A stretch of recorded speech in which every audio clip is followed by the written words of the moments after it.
সেদিন যখন ওই ডিবি অফিসের গারদের ছোট্ট একটা কামরায় শহীদ উদ্দিন চৌধুরী অ্যানি, রুহুল কবির রিজভী, আন্দালিব রহমান পার্থ সহ বাংলাদেশের রাজনীতির গুরুত্বপূর্ণ নেতৃবৃন্দ বলতে আমরা যাদেরকে চিনি তাদেরকে একসাথে ছোট্ট একটি গারদের রুমে দেখেছি। সেদিন আমরা অনেক বেশি সেখান থেকে সাহস নিয়ে ফিরেছি।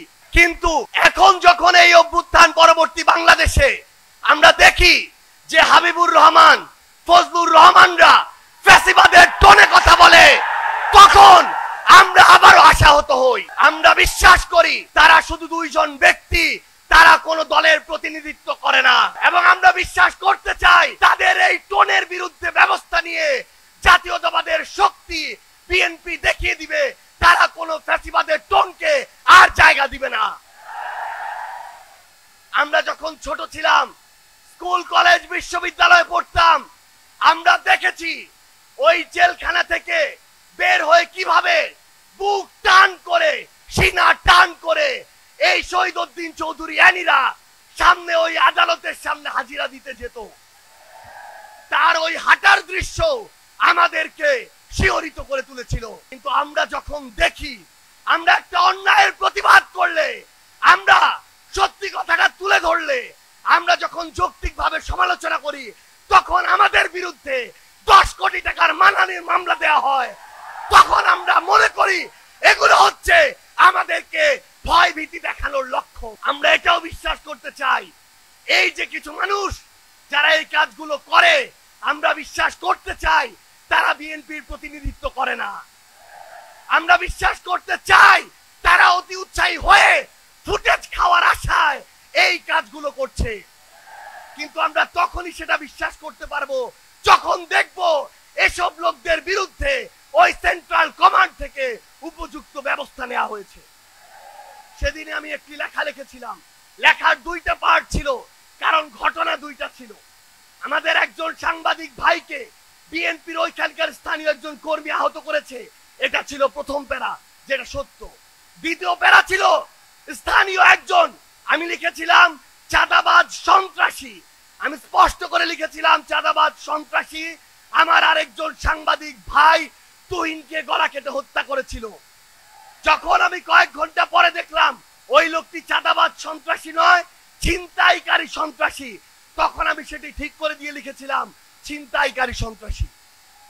কিন্তু আজকে আমি দেখছি যে এই যে ট্যাগগুলো কিংবা এই যে মানুষগুলো যে অপকর্ম করেছিল, ওই চাঁদাবাজ, ওই সন্ত্রাসী, ওই ছিনতাইকারী, কেন ওই রকম স্থানীয় পর্যায়ের উপজেলার একজন দায়িত্বশীল সেই অপকর্মের দায়টি নিজের গায়ে নিবে?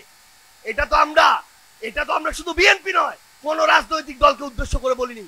আমরা মনে করি যে কোনো একটি অপকর্ম করে তার সবচেয়ে বড় পরিচয় সে অপকর্মকারী, এবং আমরা চাই দলমত নির্বিশেষে সে যদি এনসিপির হয়, সে যদি যুব শক্তির হয়, তার বিরুদ্ধেও আমরা আমাদের কণ্ঠস্বর উঁচু করব।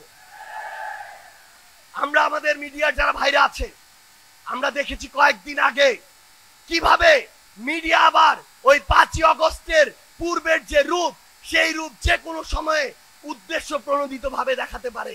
যেই লোক বাংলাদেশে তো নয়, বাংলাদেশ থেকে প্রায় 13,000 কিলোমিটার দূরে ওই ওয়াশিংটন ডিসিতে বসে থাকে, এই মিডিয়া সেই লোকের সাথে আমাদের মিটিং করিয়েছে। এই মিডিয়া আমাদের সাথে সেই লোকের একসাথে নাস্তা করিয়েছে। এই মিডিয়া আমাদের সাথে সেই লোকের একসাথে বৈঠক করিয়েছে। আমরা দেখি 3 বার ব্রেকিং ব্রেকিং ব্রেকিং দিয়ে ওই চ্যানেল 1, এই চ্যানেল 1 থেকে প্রথম এই প্রোপাগান্ডা পুরা বাংলাদেশকে, পুরা পৃথিবীকে গেলানো হয়েছে। আমরা এখন ওই চ্যানেলের নাম দেখে শান্ত থাকবো না।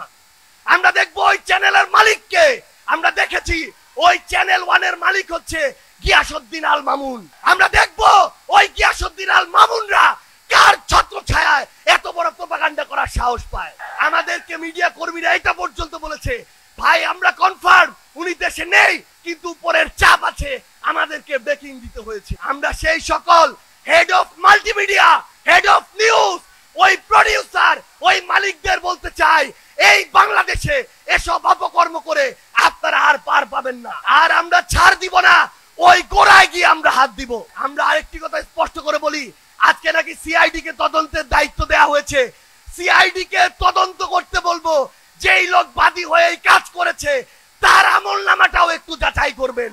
কেঁচো খুঁড়তে যদি সাপ না বের হয় তখন আমাদেরকে দায় দিবেন, এবং সেই সাপ পুরো বাংলাদেশের সামনে আমরা উন্মুক্ত করে ছাড়বো।